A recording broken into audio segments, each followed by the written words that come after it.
Hey, what's up, everybody? This is Ben with Common Folk. Just wanted to do a quick intro here to this particular episode. After listening to it, after our recording, I listened to everything that we record. I just want to make sure the audio is spot on. The topics that we discussed are right on. And I noticed in this particular episode that there was one topic in particular surrounding bullet calibers. So obviously we're talking about hunting here. We're coming up on deer season. Morgan's getting into it. We're getting excited. And I wanted to touch on the fact that one of the things that we said was not 100% accurate. So bullet calibers, just real quickly, we were talking about a few different things, a few different rounds that folks use during deer season. Us in particular, the 6.5 Creedmoor, the 308, guys coming up, 243s, 270s, there's a lot of different ones. We mentioned that in order to get your head wrapped around the bullet and the size of that, you're going to look at the diameter, and that number is going to have to do with the diameter of the bullet in millimeters. Now, in some cases that is correct, but that is not accurate on those particular rounds. So just want to touch on that, want to make sure that you guys understand that we know we're not pointing you in the wrong direction, but basically kind of a quick guide there.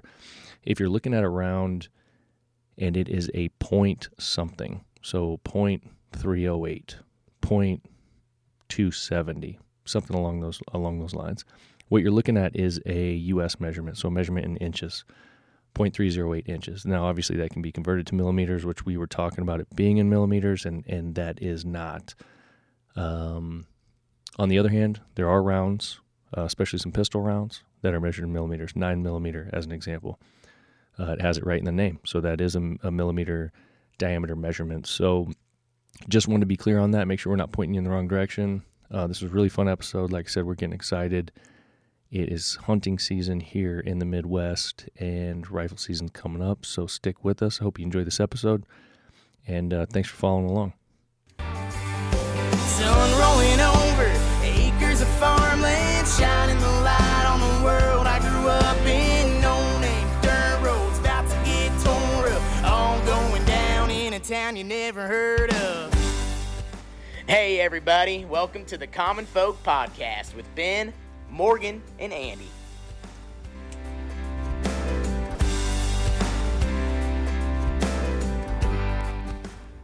What is up, everybody? How we doing? Good. Can I talk? That's up to you. I mean, You can talk if you want to. You just can't talk when I'm trying to set up all the stuff.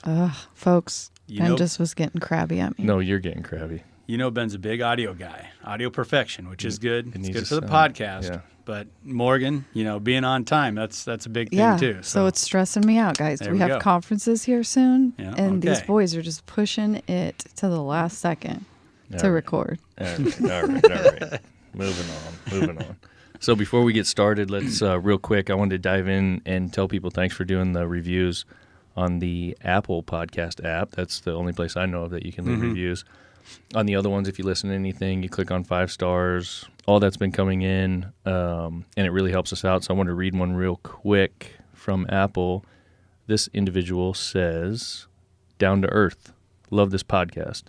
It's down to earth and topical. Love hearing about their opinions on great hot topic items.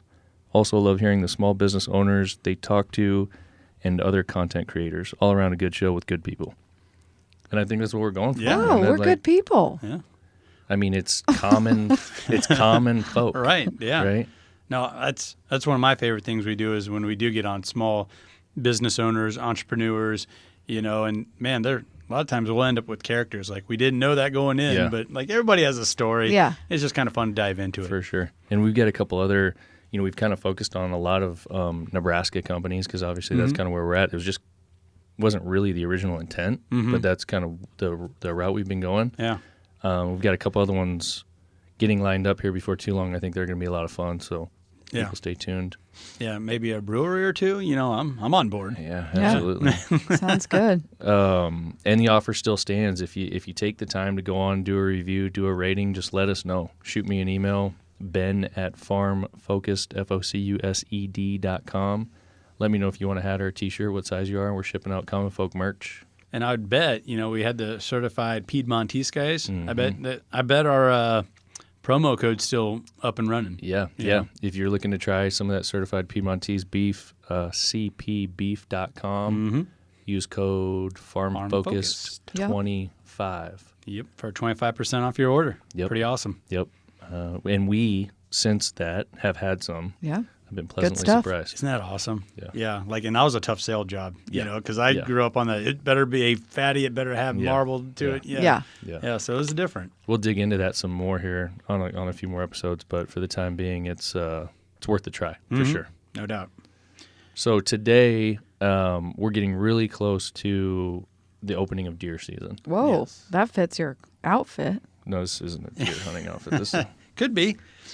I went and shot some birds out at Beatty today. Oh, nice. I know, Nice. but like camo-ish, orange. Yeah. It's Yeah. all. Yeah, it's Yeah. all hunting. Yeah. So I think that's something that we'll talk about as well. But Yep. what I wanted to dig into today was with this coming up, it's on the mind of a lot of people, and I wanted to talk a little bit about kind of everything that we've been doing to build up to this for kind of the benefit of the new hunters out there that are wondering how you do it, and of the experienced ones that just like to hear talking about Right. whitetail hunting. Yeah, and what a different outfit's doing or what different guys are doing. You can always learn more. Yeah. And I don't really care what field it is or what you're talking about. There's always room to grow. Yep. So yeah, I think you're spot on as far as for folks out there that maybe want to get into hunting or are curious about it, want to know more, or even you're a seasoned veteran that, deer camp's just a part of their life growing up and throughout today, all that stuff. So, and you guys, right? First time. Yeah. From Deer our hunters from here. our perspective, that's what's interesting about this is that we're first timers. So all of this is relatively new, although we've grown up around it our whole life. So like I've seen all of it. All of my buddies have always done it. I've just never gotten into it. Yeah. And to kick it off for us, Morgan decided last year she wanted to get into deer hunting. So me being me, I love shooting. I love doing that kind of stuff. My first thing is let's figure out what gun we're going to get. So I go out there and start trying to figure that out. She doesn't really care. She just wants something that's going to work well. Right. It's going to be Functional. comfortable. Yep. Yeah. So we'll get into that in a second. But really, there's all these other things that we needed to do. We needed to start scouting the area, figuring out the patterns, figuring out if we even have any animals in the area. And that's kind of where you came in first. Right. So, we just kind of naturally started that conversation. And there's a process to it, especially if you want to set yourself up for success. So, one of the first things we did was about over a year ago now, got some trail cameras out there and got an idea of what's going on. We also put up some mineral blocks, some feeders, and there's a couple things that happen there. You actually help the deer herd out because you're supplying maybe some minerals, some vitamins, some nutrients that they're not getting in the natural forage, but you're also getting, you're patterning them out, to where they're just staying on this deer trail. And maybe they're coming back to it a little bit more. And you also get a really good idea then of the deer, your deer population in your area. And now we've had those trail cameras up for basically 2 years now. So we got a really good idea of what's out there, what's happening. And Morgan, I know you got your eyes on a really big buck. I mean, this guy, he hits it daily now, that mineral block, and gives us a couple of really good shots just about every evening. And now what's really exciting, he's starting to show himself during the day. He's hitting that. Oh, really? He's Okay. hitting the mineral lick about at 7 a.m. now every day. So that's pretty exciting. Good. Because I guess in my head, I was thinking we were going to go in the morning, but we could do the evening too. Well, I think that's something for new hunters because, for I don't know myself, I don't really know for a fact. So what's that look like? So every state, has different rules and regulations, but Nebraska's is you cannot fire, and we're talking about rifle season. Bow season starts a little earlier and runs a little later, but we're talking about the 2 weekends and the week in between of rifle season, the traditional rifle season, and that's where the majority of your hunters come from. So that's what we're really getting at here. So we're gearing up for that mid-November rifle hunt. And I'm sorry, what was your question? I was just saying, so, when are we going to plan on actually sitting down there and right. waiting? So Nebraska's rule is, or, their law is you cannot fire until a half an hour before sunrise. And it's a half an hour after sunset. Okay. So I think right now, what is our sunrise sitting about 5 after 7, something like yeah, that. very Yeah, close to 7, I probably. think. Yeah. So you're going to want to be in that deer blind. You're going to want to be ready to go. By like 6? Yeah. Okay. When's speaking of that, when's the time change? Oh, that's got to be coming up here, doesn't it? Oh, I don't know. Is that before rifle? And then isn't that permanently going to stop then? Is this the I last don't know. one? I'm not sure about that. I thought Yeah. I heard some chatter Yeah. about that. But I was just thinking, like, if it Yeah. was okay, so if it's 7 a.m., if the time changes, it's It's going to feel like 5 a.m. when you're supposed Yeah. to be there. Yeah. yeah. But either way, so we're gonna try to hunt at sunup. We want to be Yeah. set up. Oh, yeah. At Yep. sunup, Yep. and then Especially knowing what we know, that he's there. yeah, we've been tracking that. Yeah. Yep. Okay. So and then how long will you stay till midday or something? or- Kind of our tradition. We get to where we want to be early in the morning, and we're all set up. And then when it gets to about that mid-morning spot, 10 or so, we'll start walking some draws, with some guys in place. We got a lot more ground to work with. And then we all kind of meet up at a central location around noon and just really enjoy each other's company and have some cold meat sandwiches, some deer sticks, maybe have a beer, and depending where the Huskers are playing or not, maybe turn on the game or listen to it on the radio. It's just a big, fun tradition. Kind of like we talk about sporting events. It's more than just football or basketball. It brings the family together. It brings the alumni together. That's kind of how my family views deer season. Like we all kind of drop what we're doing in the middle of November, head home, and just enjoy each other's company. And deer hunting's at the center of it. That's the driver, but that's not the main focus. You know what I mean? Yeah. Right.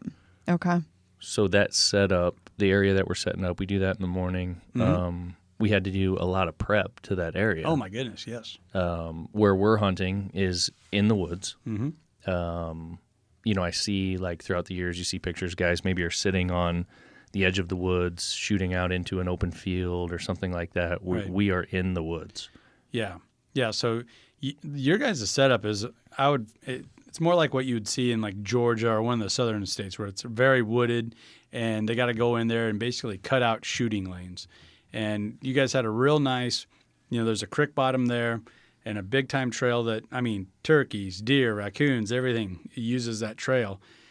So we got up on the bluff to give everyone a really nice shot, but then we had to cut out some shooting lanes, wide, nice shooting lanes, so we could make that shot, with a rifle shooting down towards the creek. And that's another thing. Man, you better know where that bullet is heading. If you miss or it goes wayward or whatever. And this is perfect for what we have set up because it's just going to go right into the hillside. If you miss or whatever, we don't have to worry about a loose, bullet maybe going over a hillside or something like that. Yeah. So we were down there a few weeks ago trying to get stuff set up in plenty of time and walking around. Andy, you did some cleaning up down there. Morgan and I went down, cut down a few trees, Yeah. You ripped some branches started out, cutting some down. We Yep. cut a couple more down. cleaned up the area where the blind went. Yep. Got ourselves a good sight on a couple of different paths down there that we think we know where the deer are going to come through. Right. Also ran into a couple of things that we know are going to adhere a successful hunt. Yes. Yes. And what was that? Well, we found a tent that was not ours on our property, A blind, yeah. a blind. And then we found a hunting stand Mm-hmm. in a tree Yep. with like ladder Oh, yeah, thingies in the yeah. tree, Yeah. just chilling way down there. So down in the So- area that we're at, within a few hundred yards each way, including our property, there's 3 different properties there that kind of meet up. Mm-hmm. So my suspicion is that it's folks who own those other properties had let someone hunt their ground, Mm-hmm. and they just decided, I'll just go a little over the fence Right. over here. I Yeah. like this spot a little better. And they you can know. always plead ignorance, like, "Oh, I thought that was yours." You But know. there's a feeder not very far away, which Mm-hmm. is very, in my mind, so rude. Like, don't act like you didn't see that. You know what you're doing. Yeah. Like, that made me so fiery. Well, yeah, and like we've been supplying the feed, Yeah. and the deer blocks That's and all just that wrong. stuff. Yeah, I mean, they're getting there to get the first crack at it. Yeah. So, needless to say, we moved that blind Yeah. up on the bluff and we're going to use it. That happens all the time. I'm and sorry. It's really it just sucks. And I get it. If you don't know somebody or whatever the case may be, you'll maybe fudge it a little bit and just try to go hunt. But dude, that's a big time offense. That's trespassing. Yeah. There's all sorts of things that go into that. Right. And what you said, Morgan, it's also very rude. I mean, not only are they within, 300 yards of our deer feeder and the mineral site, that blind was right on the trail. So I was kind of ticked off like, well, they're screwing up the trail. We're patterning these deer out, trying to get them to use this trail every day and be comfortable with it. And we want more doe and fawn to be there. Mm-hmm. When someone's down there kicking around and putting in a tree stand here and right next to it a ground blind there, that disrupts their natural, the paths they take every morning, every day. So that's where I was kind of frustrated. And like, we've been working so hard for like 2 years I know. to, really make this trail conducive for them to use day in and day out. And some trespasser, whatever, was down there kind of goofing that up for us. Yeah. Well, and you left a note.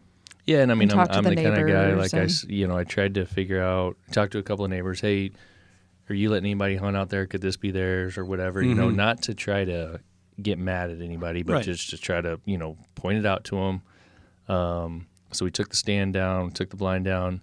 I left a note on the tree, and I said, hey, I've got your stuff. Here's my phone number. If you want it back, call me. I just don't want you hunting on my ground, Yeah. And haven't got any phone calls, so. And, that could have been an honest mistake. It really could have Yeah. been. I but, mean, but the yeah, fact that if- you haven't heard back, that might tell Yeah. you what you need to know. Yeah, Right. exactly. So, anyways, So we got that There's cleaned up. Yep. Got the blind set up. We've got good view. We feel pretty good about everything that's going on, about our chances, I guess. Mm-hmm. Morgan's going to be the one pulling the trigger, so we had to. Morgan doesn't have a lot of experience shooting. We've, over the years, shot a fair amount of shotguns, trap shooting, those kinds of things, pistols. Yeah. Trying to learn concealed carry and getting comfortable with pistols and those kinds of things, but not a high-powered rifle. And even myself, I mean, I don't have a modern high-powered rifle. Yeah. Just have never had a need for it. So get out, start looking around, trying to figure out what we want to shoot.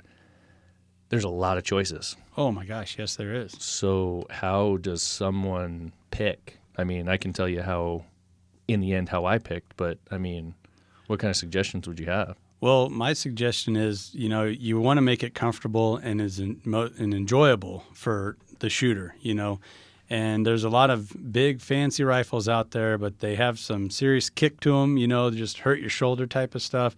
And that's not fun for anybody. And that also develops a lot of, as you know, with your shooting experience, bad habits because you're worried about the recoil and hurting your shoulder more than you are of just staying focused and staying on that shot. So you can always move up in caliber too. So, and that's something that our father did. He started us off with smaller calibers, 22, 250, 243, and then we eventually moved up to your 30 cals. But, and for folks that don't know, it's just, that's just a difference in calibers. And all I'm saying is you can start lower and work your way up. Just make sure that you're within the legal calibers of that said state. They're all different. They all have a little bit difference to it. But the rifle you bought, I think, is perfect for what we're doing here. And essentially, it's a little confusing even for me, but I know like for Morgan, you wouldn't know this, so we might as well go through it real quick. You talk about calibers, and you're talking about, the 20-ish caliber rounds, Yep, and then up to yep. the 30-ish caliber rounds, those different numbers that you're rattling off. That's essentially the measurement in diameter of the projectile, right? Right. So you look at a bullet, you've got, in most cases, a brass casing down on the bottom, and then you've got what looks like maybe a piece of copper or lead sticking out the top. So your projectile is that copper or lead. So the diameter of that projectile is measured in, is that millimeters? Millimeters, yep. So you've got 20-ish. Yeah, for your 243, for Yeah. your 20-06. Yeah. 22. Yeah, 22, you're yep. talking within the realm of that 20. Yep. So that's kind of the girth of that bullet, so to speak, and the piece of metal that's actually flying at the animal. So then you step up to more in the 30-ish calibers, Right. 30-06, 30-08. 308. Yep. I got a really neat rifle that I can't wait to use. I've been restoring it, and it's an old British 303. Okay. And the origins of it, real quick story, is from World War II. And, that was the most common rifle ever made was the 30-06. And then after, the United States government made all their 30-06s and this and that, everyone just used them as deer rifles. And it's a heck of a deer rifle. Very accurate, great knockdown power. It's got that nice 30 cal bullet. Well, the Brits were building a similar rifle called the 303.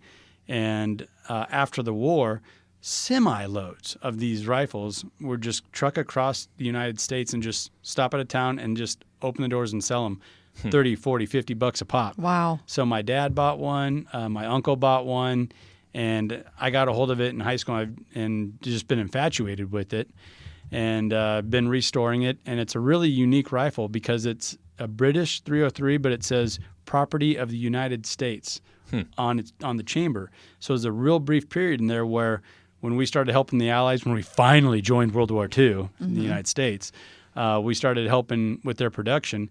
And then shortly after, like, why are we building this inferior 303? We'll just give them 30-06s. We're already doing it. So I have one of those very few British 303s that were made by the U.S. government. Interesting. Yeah. That's pretty cool. So, and that's another kind of fun thing with selecting deer rifles and this and that. You can kind of go down a rabbit hole like that. To really learn about them. Right. So you've got, just real quick and dirty, like we were talking about there. So you've got kind of that measurement in diameter. It gives you a bigger projectile as you go. And then with all these different rounds, you'd have to get into specifics.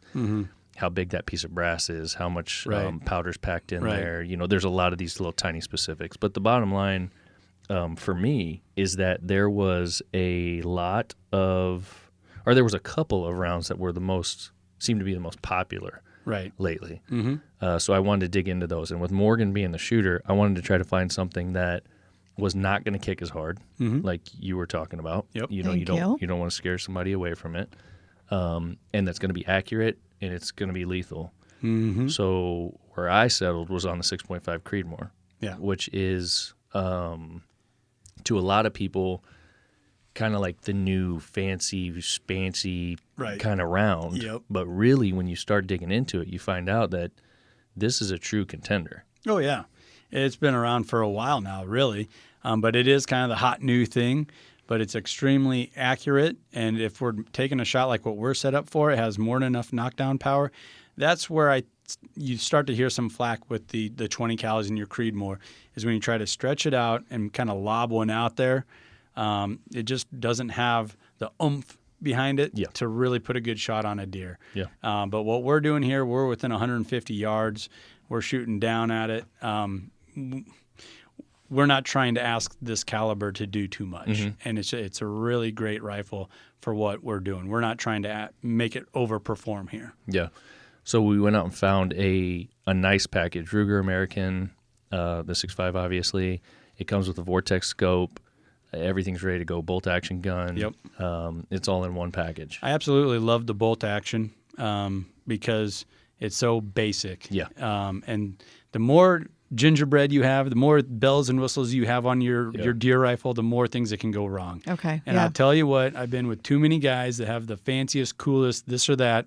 And then when that moment of truth happens, oh, it's jammed up. Oh, I can't open my scope. Whatever. Just with a cut and dry, Ruger, made in America, bolt action. I just love your setup. And I think that's kind of what you should probably have during deer season anyway. You know what I mean? Yeah. Yeah. So Morgan's got a chance to shoot it a number of times. Yes. I mean, what do you think? I think it's great. I just have a really hard time. My biggest thing is closing my eyes, my one eye. It doesn't matter if it's left or right. I just have a really hard time doing it and keeping it closed. So being a new shooter, So I'm not a good winker. I never have been. She hasn't trained herself to get that sight of how you're going to set up with a scope. And you would know, being shooting as many guns as you have, it takes time to get comfortable with a scope. Yes, the scope has how been close you have to be me to off. it, how far you have to be from it, what angle you're looking at it. And once you get it, you've got it. Yeah. You could look through any scope and have no problem. Yeah. And that's a great point too. I mean, something that I think we're getting to here is you got to put in the work on the back end, Yeah. out of the field, off the field. Yes. And that is getting to the range, becoming extremely accurate, comfortable, whether it's closing your one eye, using the scope, figuring out how you want to set the rifle, the barrel of the rifle, do you hold it this way, that way? Yeah. All these things, like there's a lot of it too. Just do what you're comfortable with, but make sure you are very, very accurate and very comfortable. Yeah. And you got to stand, right? Is that what you would call that? So, within the Or a blind, stick or obviously, we're going to whatever. be sitting in the blind. So one of those shooting sticks that you can Yep. rest the stock on. Yep. Right. So that's So that's ready. been good. Yep. Yeah. So we went out, we sighted the gun in, got it in at 100 yards, dead on, and then just kind of went out back here and with the Yes. stick just this past weekend, and just had her sitting in a chair with the stick and just shooting at a target about 50 to 60 yards out, Okay. figuring out where that scope adjustment's at, figuring out how to get your sight. Just getting comfortable with it. yeah, That's the I mean, I was ticket. on the paper all 8 that I shot, but like in the red bullseye was 4. You were maybe? with- yeah, like, you and were within the within, line, like, the an red inch. turning black. Yeah. an inch or so of the So- center of the target, Yeah. at least half the time. Right. And one of the things I want you to think of in being a bow hunter, it makes you really think of this. Think of your bullet, the projectile, coming down at the deer and where it's going to enter and where it's going to exit. And if that's going through your head, pre you pulling the trigger, you're going to more than likely put on a fatal shot, a good shot. You know what I mean? It's going to zip through here, go through its lungs, go through its vitals, and exit there.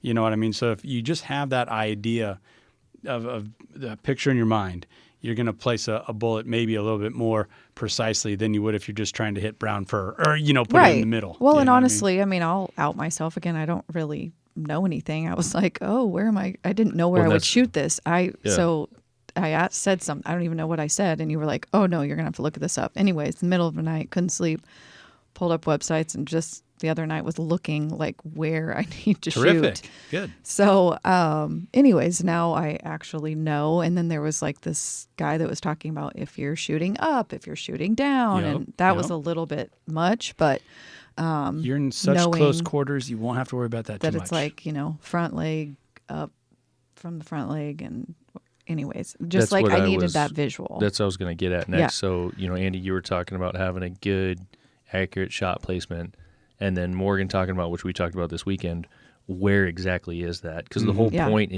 had is no is clue. that as an outdoorsman, and I say outdoorsman as men and women, I can't say outdoors women or something like that. Women's Like it doesn't fit. I do not discriminate. As Obviously. as an outdoorsman, the last thing that you want to do is injure an animal. Right. So you want a clean shot, clean kill. Yeah. So you need to do all your pre-work for that. Yeah. And it's a terrible feeling if you do wound an animal. And some people say it kind of comes with the territory. And yes, it does happen. But yeah, you want to take as many measures as you possibly can to not allow that to happen. Right. And another message here, you're kind of touching on something there where we're talking about hunting being maybe humane and making the animal suffer. It's actually one of the most humane ways to take an animal out. If that deer were to live another half year, let's say 4 years, its death is going to be pretty grim, whether that's being tracked down by a pack of coyotes and ripped apart, still alive, dying of some disease like EHD that's been sweeping through. But it's, the end's coming. The end's coming for us all, but especially for deer within a year or two. They don't have a very long lifespan. So that's something that we as people kind of put on ourselves, or it's an agenda that's being pushed on us, however you want to take that. Sure. But the goal of the hunter here is to, like what you're saying, make this as painless and as quick and as humane as possible for the animal. And when you really start diving into it, it's probably the most humane way, that animal could have went. And not only that, I mean, for someone who's really dialed into it, like we've gotten to the last couple of years here, we're watching on the game cam and seeing all these animals. Mm-hmm. And as you've pointed out, you, Garrett, your guys have been able to look at these and say, that thing looks like he's about 2 years old. Yes. That one, is a 3-year-old. That one's a 4-year-old, whatever.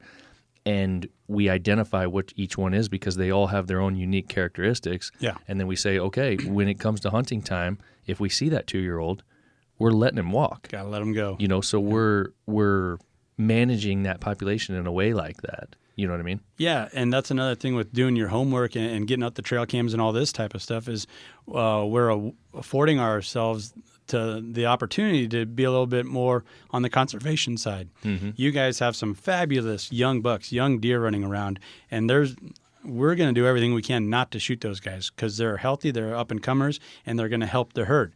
You also have a couple really old bucks. Yeah. That, I mean, truth be told, They need to go. It's going to be tough for them to survive the winter. Oh, If- really? If that one is actually what we're thinking 5+ years old, and he's got that fat, sagging belly, there's some Yeah. telltales if you really want to dive into it.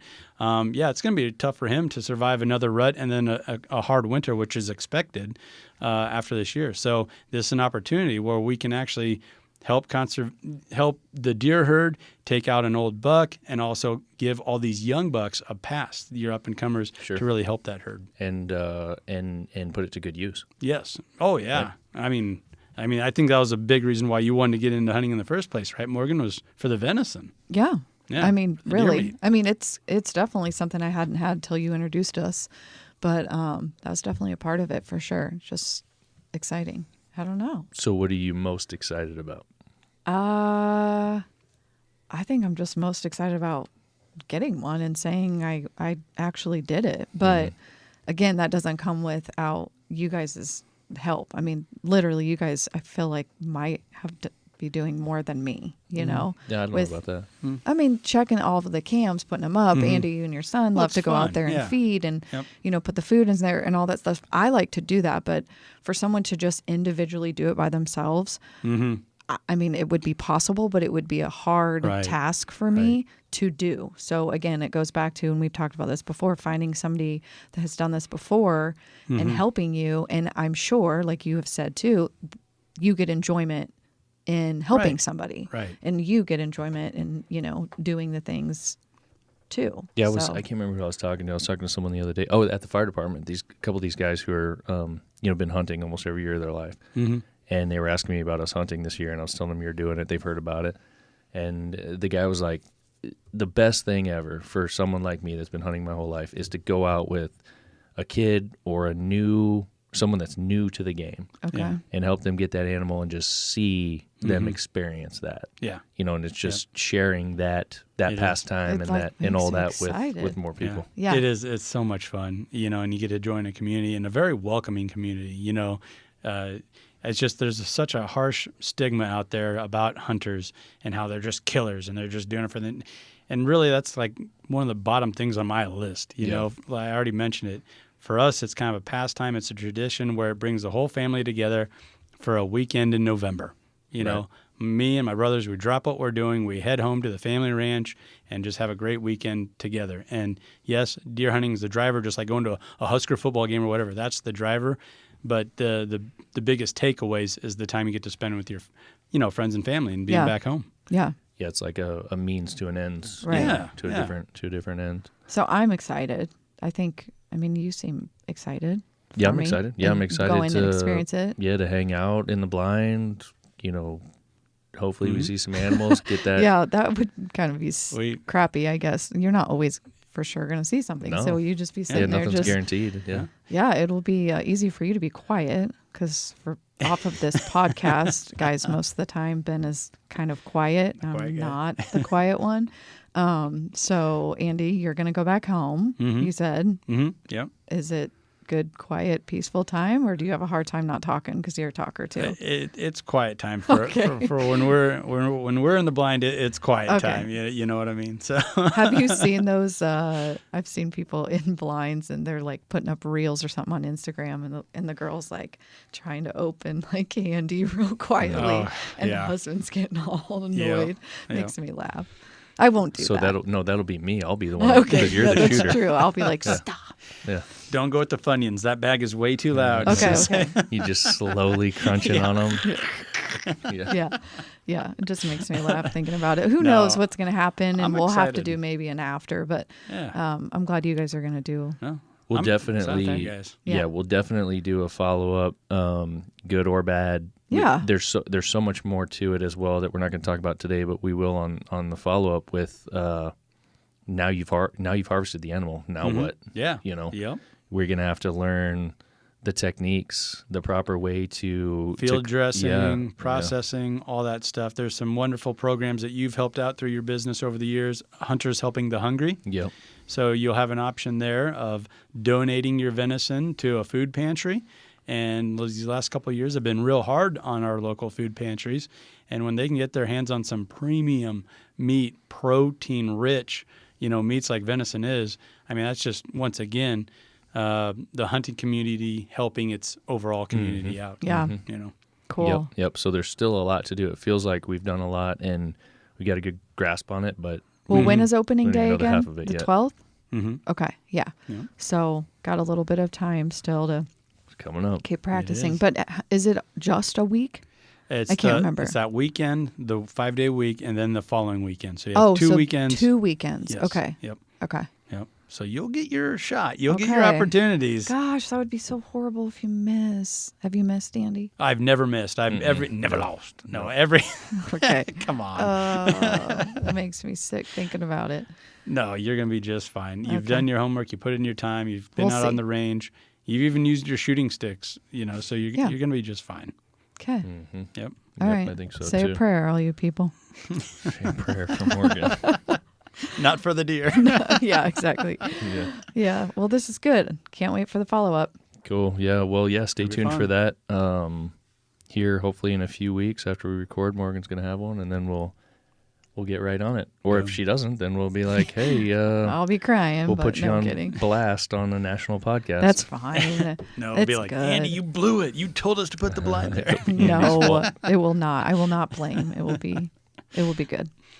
cool. Okay. All right. All right. Well, again, really appreciate the reviews and the ratings. Please Yeah. go on there and do that. It helps a ton. But more than anything, even if you don't do that, we just really appreciate people listening. We get to see all the Yeah. all the data of downloads and those fun. kinds of things. It's Well- cool. It's just cool to see. And I like to hear suggestions too. Like, what could we do better? Do you have For a sure. guest that you'd like to hear on? Let us know, because we don't know everything. And like I said earlier, everybody has a story. And once you dive into it, it's usually very interesting. Yeah. So if we're missing a genre or this or that, let us know. Throw it out there. If you want to comment to us at all of those kinds of things, just visit the Farm Focused page on Instagram, Facebook, the website farmfocused.com. There's a contact page there.